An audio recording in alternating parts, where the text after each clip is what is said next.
안녕하세요. TV주치 신재원입니다. 온 국민의 마음을 안타깝게 하는 일이 발생했습니다. 이럴 때일수록 서로가 서로에게 위로를 해주는 그런 좀 시간이 필요할 것 같은데요. 네, 그렇습니다. 온 국민의 마음의 상처가 너무 크게 자리 잡지는 않았으면 좋겠고요. 너무 오래 아파하지 않았으면 좋겠습니다. 네, 저희 TV주치가 개편을 맞아서 새로운 식구가 들어왔습니다. 시청자분들에게 간단하게 좀 인사를 하시죠. 네, 안녕하세요. 신미정입니다. 그동안 건강에 대해서 궁금증 많으셨죠? 제가 속 시원히 풀어드리도록 하겠습니다. 네, 최근에 그 아침에는 굉장히 선선하고 낮에는 굉장히 좀 덥지 않습니까? 네. 이럴 때일수록 면역력이 떨어져서 건강을 좀 해치기 쉬운데 건강 관리를 위해서 오늘 좀 좋은 말씀을 주신다고요? 네, 면역력이 떨어지면 생기기 쉬운 질병들 그리고 면역력을 높이는 방법들에 대해서 함께 이야기 나눠볼 텐데요. 한의사 김달래 원장님 자리하셨습니다. 안녕하세요. 예, 안녕하세요.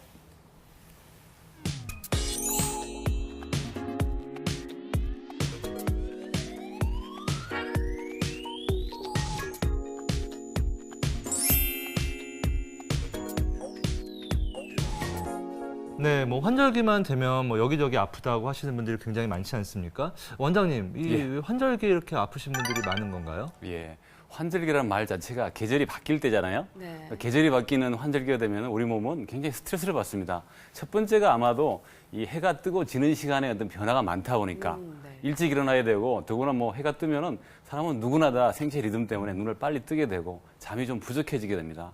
특히 우리나라 같은 경우에는 일교차도 많고 더구나 특히 이제 이 습도도 그렇지만 기압의 변화도 많거든요. 네. 이러다 보니까 우리 몸은 여러 가지 뭐 전해질의 부족이라든지 기존의 생활 패턴이 많이 변하다 보니까 상당히 몸을 많이 스트레스를 받게 됩니다. 그러다 보니까 결국 건강을 유지하는 데 가장 필요한 것은 면역력을 강화하는 게 아닌가 이런 생각을 하게 됩니다. 네, 그렇다면 환절기 떨어진 면역력을 높이는 방법이 있을까요, 원장님? 예, 제가 봤을 때는 사람은 다른 동물과 달리 이렇게 항온 동물입니다. 네. 우리가 보통 보는 뭐 물고기라든지 개구리 같은 경우에는 변온 동물이기 때문에 환경의 변화에 비해 약간만 체온은 높으면 되지만 사람은 온도가 덥든 아니면 뭐 춥든지 간에 항상 36도에서 37도를 유지해야 되기 때문에 네. 이러다 보니까 상당한 에너지가 많이 들어가거든요. 근데 이제 이 면역력을 올리게 되는 가장 중요한 요소가 체온인데 체온이 한 1도 정도만 올라가더라도 우리 몸의 혈액순환이 많이 왕성해지고 특히 백혈구 활동이 높아지면서 림프계의 어떤 숫자라든지 흐름이 굉장히 빨라집니다. 그러다 보니까 면역력이 좀 더 강화되는 사람들은 굉장히 온도도 따뜻해지는데 몸이 차가운 사람들 같은 경우에는 보통 1도만 상승되면은 약 30%, 많게는 뭐 4배에서 5배까지도 면역 증강 효과가 있다고 나오는 걸 봤을 때는 결국은 몸을 따뜻하게 하는 것이 면역력을 유지하는 가장 첩경이 아닌가 생각합니다. 그렇다면 체온이 떨어졌을 때는 어떤 질병이 발생할까요? 예, 체온이 떨어졌을 때 가장 대표적인 것이 아무래도 이 손발이라든지 아니면 아랫배가 차가워지는 것이거든요. 네. 그래서 이 아랫배가 차가워진 사람들의 사진을 한번 보여드리면 좀 더 쉽게 이해가 되실 것 같아요. 네, 뭐 체온이 내려가는 걸 우리가 뭐 냉증이라고 하잖아요, 네. 흔히. 근데 예. 이 냉증 환자와 그냥 일반적인 냉증이 없는 환자의 좀 차이점이 있습니까? 실제로 보면은 아랫배의 어떤 냉증이냐 아니냐 기준점은 배꼽입니다. 여기 보시면은 여기 하얗게 나타난 여기 이제 배꼽이거든요. 네. 이 오른쪽 이쪽 같은 경우에도 보면은 희게 나타나고 여기도 보면은 희게 나타나고 있거든요. 네. 그래서 보시면은 이렇게 희게 나타나는데 온도가 같은데도 불구하고 이쪽 같은 경우에는 정상적이다 보니까 배꼽 주위의 온도가 크게 변화가 없습니다. 불그스름하네요, 전체적으로. 주황색도 많고 한데 네. 주황색과 흰색이 온도가 좀 높다는 의미고요. 여기 보시면은 온도가 많이 군청에서 떨어져 있거든요. 네. 특히 아랫배에 해당되는 배꼽 아래쪽하고 그다음에 배꼽 위쪽은 온도가 많이 떨어져 있습니다. 네. 이런 분들은 이 배꼽보다도 온도가 거의 한 1도에서 1.5도 정도 떨어져 있습니다. 이러다 네. 보니까 이런 분들은 여기를 평소에 이제 자기 손을 대보더라도 따뜻한 감을 느끼게 되고요. 이렇게 복진이라고 해서 배를 눌러보면은 이분 같은 경우에는 눌러보더라도 배가 아프지 않아요. 그런데 이분 같은 경우에는 만져보면은 배가 상당히 많이 아프고요. 이렇게 배를 조금 우리 엄마 손 약손하듯이 만져보면은 나중에 통증이 사라지는 걸 볼 수가 있어요. 그래서 이런 분들은 아랫배가 냉증인 사람이고 이분 같은 경우에는 아랫배가 정상적인 온도이기 때문에 이분 같은 경우에는 찬 우유라든지 뭐 찬물이나 찬 맥주를 드셔도 큰 문제가 없지만은 이분은 찬 맥주나 찬 우유를 드시면은 금방 반응이 옵니다. 네. 그래서 여름철 같은 경우에도 보면은 이런 분은 항상 배꼽에다가 얇은 수건이라도 하나 덮어야 편안하고요. 이분 같은 경우에는 뭐 여름 되면 아무것도 안 덮고 주무셔도 큰 문제가 없습니다. 네, 원장님 그러면은 이렇게 아랫배 냉증이 있는 분들 같은 경우에는 예. 어떤 몸에 병이 있는지를 좀 의심을 하실 수가 있습니까? 주로 보면은 아랫배가 차가운 사람들은 손발도 같이 차고요. 기온의 변화나 음식 같은 거에도 굉장히 민감하고 네. 더구나 상당히 정서적으로도 예민한 편에 속해요. 그렇기 때문에 이 냉증인 사람들은 보면은 나이가 들면서 여러 가지 변화가 나타나는데 젊을 때는 손발이나 아랫배만 차지만은 나이가 들면은 뭐 어떤 분은 코가 시리다, 입술이 시리다, 어떤 사람은 네. 유독 머리만 시리고 뭐 팔뚝이 시리다 이런 얘기를 하게 되거든요. 이런 것과 더불어서 특이한 경우에는 뭐 엉덩이라든지 어떤 특정 부위만 시리다고 해서 바람만 조금 불거나 또 에어컨 바람만 들어오면 굳이 그걸 막으려고 하는 네. 그런 기온 변화에 굉장히 민감한 상태로 변하게 됩니다. 제가 남 얘기가 아닌 게요. 딱 저게 제 얘기거든요. 제가 늘 그런가요? 손발이 차고 네. 한여름에도 에어컨 때문에 가면 추워가지고 오들오들 떨곤 하는데 이런 분들 냉증은 어떻게 진단하고 또 치료 방법이 따로 있을까요? 예, 냉증을 진단하는 가장 중요한 것은 이제 그 사람의 맥의 크기라든지 맥의 어떤 빠르기라든지 이걸 보고요. 네. 그 다음에 이제 아까 제가 보여드린 것처럼 이런 복부의 사진을 다시 한 번 더 찍어 보게 되고 그 다음에 증후를 이제 측정해서 여러 가지 어떤 변화를 보는데 대표적인 것이 어떤 잠의 민감성, 그 다음에 대변과 소변의 문제, 특히 이제 대변을 좀 묽게 자주 보거나 이런 분들은 좀 냉증이 좀 많고 네. 특히 이제 아까 얘기 드렸던 뭐 찬 우유나 찬 맥주에 민감하신 분들 이런 분들은 냉증으로 볼 수가 있습니다. 그럼 이런 환자들은 좀 몸을 좀 따뜻하게 해주는 무슨 치료법이 있나요? 예.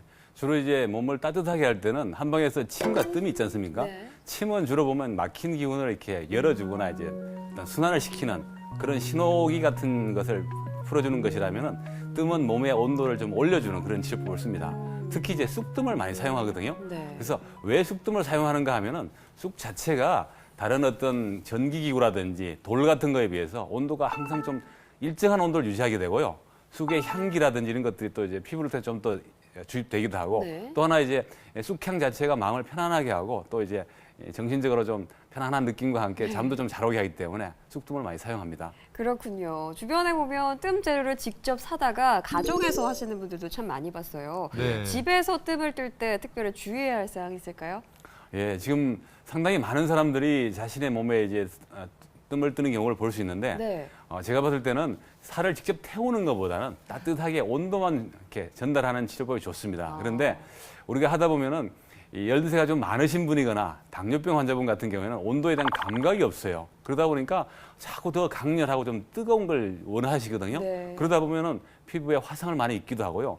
특히 좀 더 강하게 오랫동안 많이 하다 보면은 침 맞고 나면 혈압이 떨어지거나 호흡이 거칠어지는 침훈이 있듯이 네. 뜸을 뜨고 나서도 뜸훈이 발생합니다. 그러면 의식을 잃기도 하고 심한 경우에는 이제 사망하는 경우도 이제 제가 취재한 것을 봤는데 좀 더 무리하지 않고 좀 자신에 맞게 뜸을 뜨는 게 좋겠습니다. 네, 그 온도를 뭐 이렇게 지나치게 많이 올릴 필요는 없다 이런 말씀이시죠. 그렇죠. 약간만 올려줘도 좀 도움이 예, 예. 되니까 이렇게 예. 좀 노인분들이나 당뇨병 있으신 분들은 좀 감각이 좀 떨어져 있으니까 그런 걸 좀 예. 조심하라는 그런 말씀이신데 주의하셔야겠네요. 이 끝뜻 말고요. 그러면은 좀 뭐 지압법이나 이런 걸로 좀 아까 좀 문지러지면 좀 완화된다고 하셨잖아요. 예. 그런 네. 방법은 없습니까? 예, 제가 봤을 때는 이 면역력을 올리기 위해서는 너무 고통스러운 치료법은 별로 안 좋은 것 같아요. 그래서 지압을 하더라도 좀 더 편안하고 좀 편안한 느낌 속에서 스스로 할 수 있는 그런 지압법을 적용하면은 처음에 한 열흘 정도만 해도 원래 처음 느꼈던 그 통증이 많이 줄어든 걸 느끼거든요. 네. 그리고 한 달 정도만 하게 되면 상당히 통증이 완화되는 것을 볼 수가 있습니다. 네, 그럼 원장님 앞으로 좀 나오셔가지고 예. 한번 실제로 한번 시범을 좀 보여주시죠. 저희가 예. 좀 배워볼게요. 예, 알겠습니다. 원장님한테 직접 지압을 받아볼 수 있는 건가요? 네, 원장님 그 신미정 아나운서 같은 경우 아까 이렇게 손발이 좀 차다고 하셨는데 네. 그럼 예. 그 찬 부위를 직접 이렇게 지압을 해주는 건가요? 제가 볼 때는 이게 손바닥을 보시면은 네. 이렇게 화면을 보시면은 이쪽이 다른 데보다 좀 푸른 빛이 많죠, 그죠? 여기가 그러네요. 네. 특별히 이렇게 정맥이 좀 많이 드러나 있는 부위가 있는데 오. 이런 분들은 아랫배가 차가운 분들이 많습니다. 신정호 선생님은 네. 어떠세요? 선생님 보세요. 저는- 그죠? 확실히 더 그렇죠? 빨갛네요. 두 분은 한 손가락 비교해 보세요. 네, 저도 저는 파랗고. 괜찮은 것 같아요. 예, 여기가 푸른 빛이 많으시죠? 네. 그래서 이 부위에 손목 주름에서 5mm 위에 보면은 여기에 보면은 주상골이라고 하는 뼈가 있어요. 네. 여기 이렇게 만지면은 여기 통증이 느껴질 거예요. 아파요. 예. 아파요. 여기를 이렇게 만져서 네. 살살 만지면은 처음에는 상당히 아프실 거예요. 제가 이쪽에서 이렇게 한번 만져볼게요. 이렇게 만지면은 통증이 이렇게 정도 통증을 이렇게 유발하는데 네. 이걸 자꾸 만지면요 하루에 한 1분씩 한 두세 번 이걸 자꾸 만져줘야 되는 건가요? 만지면은 이쪽 통증이 사라지면서 실제로 이제 배가 아픈 분들도 이제 그 차가운 게 사라지거든요.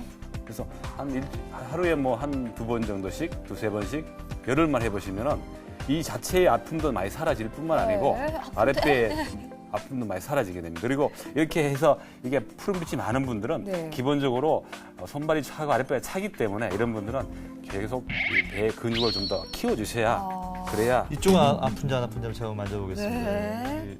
이 부위잖아요. 예, 그렇죠. 주산골. 여기가 예. 주산골인데 예, 예. 부산골. 네, 이렇게 툭 튀어나온 부분 있죠. 네. 여기에요. 이쪽은 별로 안 아프신가요? 어떤가요? 잘못 만져주시는 건 아니고요. 제가 한번 더 만져볼게요. 네. 이쪽을 이렇게 만져보시면 이 각도가 중요하기 때문에 제가 같은 암대를 누르더라도 그죠? 아프죠, 그죠? 네, 잘못 만진 건가요, 제가? 각도가 중요해서 이쪽을 만져보면 어떤 분들은 정말 기절할 정도로 아프고 손발이 따뜻하고 배가 따뜻한 분들은 아무런 통증을 못 느껴요. 그래서 지압은 약간 통증이 있으면서 시원한 느낌이 들어야 되지 계속 압통만 느끼면 별 효과가 없습니다. 그래서 침이라든지 다른 치료법과 달리 지압은 편안한 느낌이 들 수 있도록 손으로 잘 이용하는 것이 굉장히 효과적이 같습니다.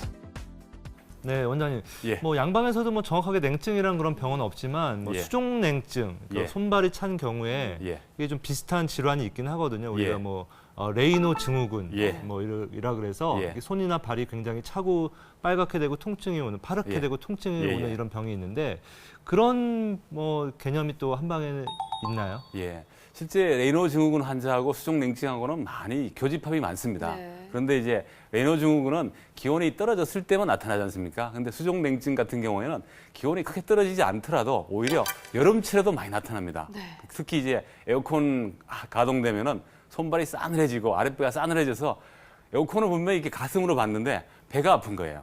이런 사람들은 이제 아랫배 냉증으로 보기 때문에 레이노 증후군보다는 좀 더 광범위하다고 볼 수 있겠고 또 자율신경 실조증이라고 해가지고 조금만 긴장해도 손발에 땀이 나고 손발이 싸늘해지는 이런 사람들은 대부분 이제 수족 냉증으로 보시면 더 좋습니다. 네, 그렇군요. 그 레이노 증후군인지 아닌지 좀 간단하게 좀 알아볼 수 있는 뭐 테스트가 있는데 그래요? 손목 부위에 예. 네모나 얼음 있죠. 네. 얼음을 이렇게 올려놓고서 예. 한 30초에서 1분 정도 지났는데 이 손가락 쪽에 통증이 온다, 파랗게 되면서 통증이 온다 이러면 의심할 수가 있기 때문에 그런 경우는 빨리 병원에 좀 가보시면 좋습니다. 알겠습니다. 저도 이따가 얼음구에다가 한번 해봐야겠어요. 네. 네, 원장님 그리고 예. 이제 뜸 얘기를 아까 하셨잖아요. 지압은 매일 해주는 게 좋은데 뜸도 예. 매일 해주는 게 좋은 건가요? 예. 뜸도 이제 크기에 따라 다르거든요.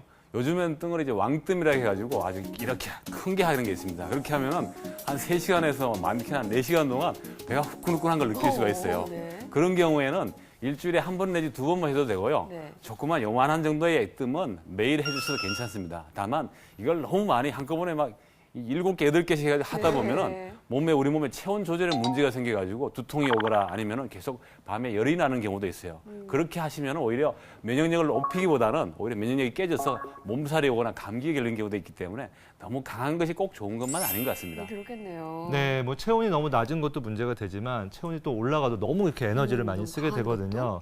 네, 오늘 도움 말씀 주신 원장님 감사드립니다. 네, 고맙습니다.